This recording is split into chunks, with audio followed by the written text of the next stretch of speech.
शौक है।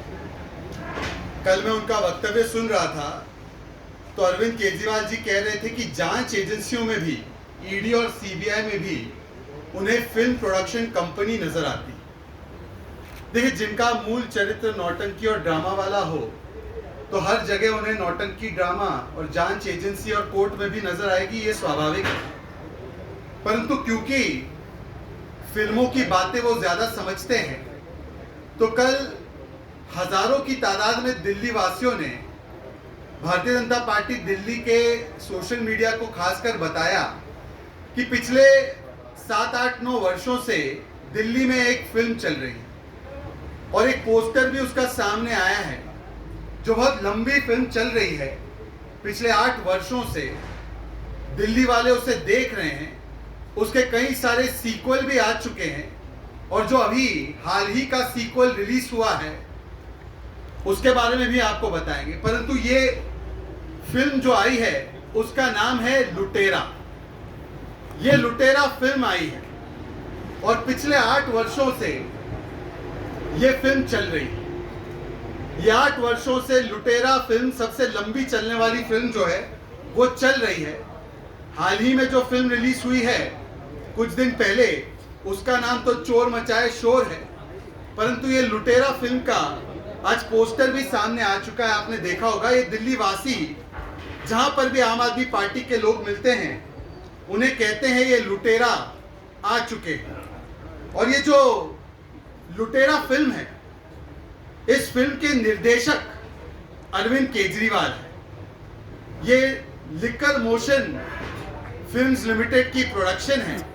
इसमें को प्रोडक्शन मां ठगों की भी है, सुकेश की भी है और इसका स्टार कास्ट बड़ा अनोखा स्टार कास्ट है।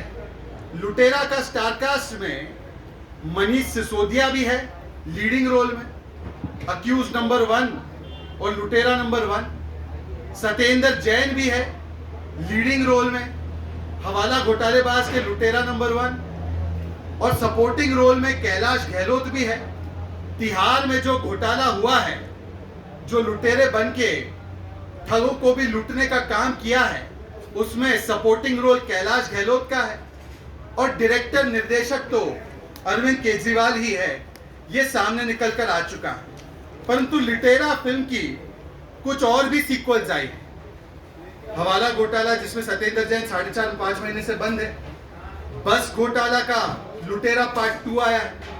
लुटेरा पार्ट 3 क्लासरूम घोटाला का आया है। लुटेरा पार्ट 4 बिजली सब्सिडी का आया है। लुटेरा पार्ट 5 फेक रजिस्ट्रेशन, जो 2 लाख श्रमिकों का नकली रजिस्ट्रेशन करवाकर 900 करोड़ रुपए उसको लूट लिया गया, उसका भी लुटेरा पार्ट 5 आया है। लुटेरा पार्ट 6 आज मैंने देखा है कई चैनल्स पर चल रहा है। दिल्ली जल बोर्ड के माध्यम से किस प्रकार से 20 करोड़ का लूट किया गया है। लुटेरा पार्ट 7 शराब घोटाले के विषय में आज मैं पर आपको बताने वाला हूं। और लुटेरा पार्ट 8 तिहाड़ घोटाला, तिहाड़ में जो घोटाला किया जा रहा है उसके बारे में मैं आपको कुछ बताने वाला हूं। देखिए, जो मित्रों शराब घोटाला, जो लुटेरा पार्ट 7 बनी है शराब घोटाले की, आज उसमें आपने देखा होगा कि कई सारी गिरफ्तारियां हुई। उसमें कई सारे प्रमुख लोग गिरफ्तार हुए हैं। उसमें कोई राहत या बेल किसी को मिली नहीं है। उसमें accused number 1 main star cast, main lead Manish Sisodia का है। उसमें विजय नायर, जो इनके वैसे तो बताए जाते हैं कम्युनिकेशन एक्सपर्ट है, परंतु कैश कलेक्शन एक्सपर्ट ज्यादा थे, वो भी जेल में है। और कहीं मुझे लगता है 1 महीने 2 महीने लगभग हो चुके हैं कि वो जेल में ही है, उनको राहत नहीं मिली है। परंतु एक ही हमें नारा सुनाई देता है कि इसमें कोई घोटाला नहीं, इसमें 1 रुपए का घोटाला नहीं, ये सब फर्जी मामला है। ये विक्टिमहुड कार्ड खेला जाता है और कहा जाता है कि देखिए कुछ मिला नहीं किसी को, कहां हुआ घोटाला जी, किधर है पैसा, कहां पैसा गया, कहां घोटाला हुआ, ये बार बार कहा जाता है आम आदमी पार्टी के द्वारा। सब वेंडेटा पॉलिटिक्स है। हालांकि कोर्ट ऐसा नहीं मानती। कोर्ट ऐसा मानती होती तो 17 अगस्त की एफआईआर है। आज हम लोग नवंबर के बीच में हैं, कोई भी एफआईआर क्वॉश नहीं की गई। और आज मैं आपको बताना चाहता हूं कि इस लुटेरा पार्ट 7 में कितना लूटा गया। आज लूटा कितना गया उसका मेरे पास आरटीआई समेत पूरा आंकड़ा है कि कितना कम से कम लूटा गया, क्योंकि आज के बाद यह कहना नामुमकिन होगा आम आदमी पार्टी के लिए कि कुछ लॉस ही नहीं हुआ, इसमें कुछ घोटाला ही नहीं हुआ। मित्रों, ये आरटीआई की कॉपी आई है मेरे पास, और इस आरटीआई की कॉपी में यह पूछा गया था कि जो लुटेरी पॉलिसी है, नई शराब नीति, इसमें कितनी सरकार को रेवेन्यू की कमाई है। 17 नवंबर 2021 से लेकर 31 अगस्त 2022 तक 7.5 महीने की अवधि में कितनी कमाई हुई, यह आरटीआई के माध्यम से पूछा गया। तो जवाब दिल्ली सरकार की तरफ से ही आया है कि इस कार्यकाल में, इस कालखंड में 5036 करोड़ रुपए दिल्ली की सरकारी खजाने में अरविंद केजरीवाल की तथाकथित world's best policy, world's best शराब पॉलिसी, इसके तहत सरकारी खजाने में आए। अब उसके बाद आपको याद होगा कि सितंबर महीने में, सितंबर 2022 में इस पॉलिसी को खत्म करके पुरानी पॉलिसी पर जाने का काम अरविंद केजरीवाल की सरकार ने किया। एक तरीके से तो स्पष्ट ही हो गया कि इसमें भ्रष्टाचार हुआ है, क्योंकि अगर भ्रष्टाचार नहीं हुआ होता तो आप नई पॉलिसी, जो वर्ल्ड्स बेस्ट पॉलिसी थी, उसको रोककर पुरानी पॉलिसी, जिसके खिलाफ आप कई वर्षों तक बोलते रहे, वो नहीं करते। पर सितंबर 2022 में जब पुरानी पॉलिसी को लागू किया गया फिर से एक बार, तो उसमें एक महीने में सरकारी आंकड़े के हिसाब से 760 करोड़, 768 करोड़, 768 करोड़ की कमाई। इसका मतलब क्या हुआ? इसका मतलब यह हुआ कि प्रतिदिन जब नई पॉलिसी लागू थी तो दिल्ली के सरकारी खजाने में प्रतिदिन 17.5 करोड़ रुपए, और जब नई पॉलिसी खत्म हुई और पुरानी पॉलिसी पर गए, इन्हीं के आंकड़े, इन्हीं का आरटीआई, इन्हीं का दिया हुआ आंकड़ा, पब्लिक डोमेन में सारी चीजें हैं, जब पुरानी पॉलिसी पर रिवर्ट किया, वापस चले गए, तो प्रतिदिन सरकारी खजाने में 25.5 करोड़ रुपए आने लगे। नई पॉलिसी, वर्ल्ड्स बेस्ट पॉलिसी, कमाई 17.5 करोड़ रुपए, पुरानी पॉलिसी जो फिर से लागू की गई, कमाई 25.5 करोड़ रुपए प्रतिदिन, उन्हीं के आंकड़ों के हिसाब से। मतलब कि डिफरेंस प्रतिदिन कमाई में, सरकारी रेवेन्यू में, खजाने में 8 करोड़ का। इसका मतलब प्रतिदिन 8 करोड़ का नुकसान हुआ जब ये नई शराब नीति लगभग 7.5 महीने, 8 महीने के कालखंड तक, जब तक ये लागू रही, तब तक इतना नुकसान प्रतिदिन हुआ। इसका मतलब कि दिल्ली के सरकारी खजाने में 1800 करोड़ से ज्यादा की चपत लगी। 1800 करोड़ से ज्यादा की चपत ये लगाई गई, ये नुकसान हुआ, ये घोटाला किया गया, और साइड बाय साइड उसी समय पर मोटा मुनाफा शराब घोटालेबाजों को दिया गया। आपने रॉबिन हुड का तो सुना ही होगा, रॉबिन हुड, बच्चों ने कहानी सुनी होगी। रॉबिन हुड क्या करता था? रॉबिन हुड अमीरों से चोरी करके गरीबों को देता था। ये दिल्ली सरकार के लुटेरे, ये रिवर्स रॉबिन हुड थे। रिवर्स रॉबिन मतलब कि सरकारी खजाने का पैसा जो गरीबों के लिए था, जो शिक्षा के लिए लगना चाहिए था, जो घर घर साफ पानी पहुंचाने के लिए लगना चाहिए था, उसको लूटा और शराब माफियाओं की जेबें भर दी। और मैं आपको उसका एक उदाहरण भी देना चाहता हूं, उसका स्पेसिफिक उदाहरण हूं, क्योंकि बात हमेशा हम स्पेसिफिक करते हैं, ये लोग वेंडेटा करते हैं। जिस प्रकार से लूटा गया, जब नई शराब नीति थी या उससे पहले पुरानी शराब नीति थी, तो एक 750 ml की, अगर आप देखें, शराब की बोतल जिसकी कीमत 550 रुपए हुआ करती थी, 750 ml बोतल जो 550 रुपए हुआ करती थी, पुरानी शराब नीति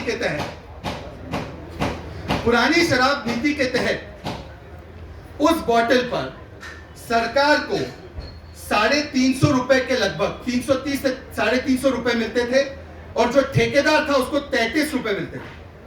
फिर से मैं आपको आंकड़ा दोहराता हूं, पुरानी नीति के समय पर एक 750 ml की बोतल पर जो 550 रुपए की बिकती थी, उसमें सरकारी खजाने में 350 रुपए आते थे लगभग, और ठेकेदार के पास 33 रुपए पहुंचते थे।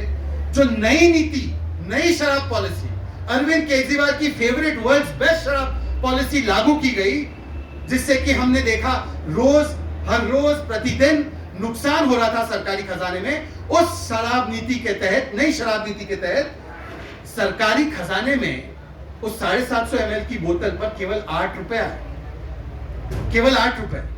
कहां 350 रुपए आते थे, कहां 8 रुपए आने लगे। और जो ठेकेदार था, जो 33 रुपए कमाता था, उसकी कमाई सीधा 363 रुपए हो। आप इससे समझ सकते हैं कि किस प्रकार से ये जो 1800 करोड़ का नुकसान हुआ 7.5 महीने में, वो किसकी जेबें भरने में गया और किसकी जेब से निकला, ये आपके सामने आंकड़ों सहित, पब्लिक डोमेन में जो आंकड़े इन्हीं की सरकार ने दिए उसके सहित और आरटीआई के सहित हमने रखा है। और आपके सामने ये लुटेरा नंबर 7, शराब घोटाले के लुटेरों का रिवर्स रॉबिनहुड वाला मॉडल आपके सामने आया कि गरीबों से पैसा लिया, ठेकेदारों की जेबें भरी। और इसीलिए जब हम शराब घोटाले पर कुछ सवाल लगातार पूछते आए, आपको याद होगा वो सवाल नंबर 1, अगर शराब घोटाला नहीं हुआ भाई, तो आप नई नीति को कैंसिल करके पुरानी पॉलिसी पर क्यों चले गए? कोई ऐसा करता है? अगर अच्छी पॉलिसी हो, भरपूर कमाई हो रही हो, अब मैं कल भी बयान सुन रहा था, वो कहते हैं पंजाब में बहुत अच्छी चल रही है जी, पंजाब में तो बहुत बम्पर रेवेन्यू आ रहा है जी। उसके बारे में भी कभी ना कभी खुलासा होगा। परंतु तो इतनी बढ़िया पॉलिसी थी, तो पुरानी पॉलिसी पर क्यों चले गए?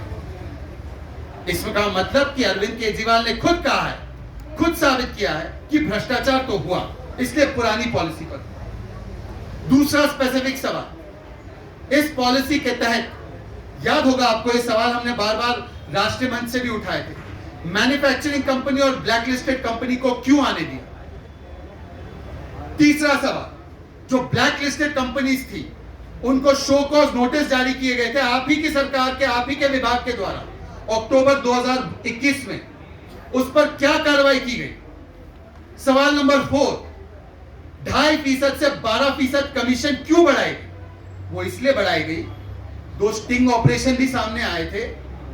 ये 12% कमीशन जो गया, उसमें से 6% कमीशन वापस आया घूस, भ्रष्टाचार, कमीशन के नाम पर इन लोगों के पास।